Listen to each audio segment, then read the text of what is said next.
अस्सलाम वालेकुम रहमतुल्लाह जी। आज जुमेरात है और कल जुमे, तो ये मसला इसलिए रिकॉर्ड किया जा रहा है कि जो हज पे आए हुए हैं, चाहे वो मक्का में है या मदीना में है, तो यहाँ जुम्मे वाले दिन जो जुम्मे की पहली अजान दी जाती है ना, वो तकरीबन 11:15 के करीब दी जाती है, 11:30 से 11:15 के बीच, जबकि अभी तक वो इतलाही अजान होती है।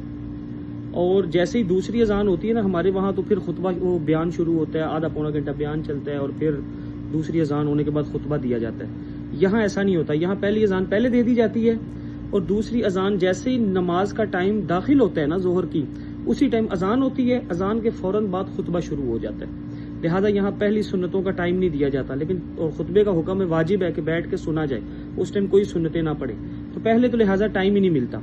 तो फिर वो लोग कहते हैं हम ये सुनते कैसे पढ़ें, तो उसका बेहतरीन तरीका जो है वो ये है कि आप खुतबा सुने, जुम्मा पढ़ें, जुम्मे के बाद वाली 4 सुनते पढ़ें, फिर 2 सुनते पढ़ें, और जो पहले वाली 4 है वो सबसे आखिर में पढ़ लें। बस यही तरीका है, इसके अलावा इसका कोई तरीका नहीं। इसलिए कोई पहले सुनते उठ के ना पढ़ा करें क्योंकि कुछ बेचारे हमारे पाकिस्तानी कभी कभी आए होते हैं, कोई फर्स्ट टाइम आते हैं, तो उनको ये मसले का पता ही नहीं होता। तो मैंने कहा ये मैं रिकॉर्ड करवा दूं। जज़ाकुमुल्लाह।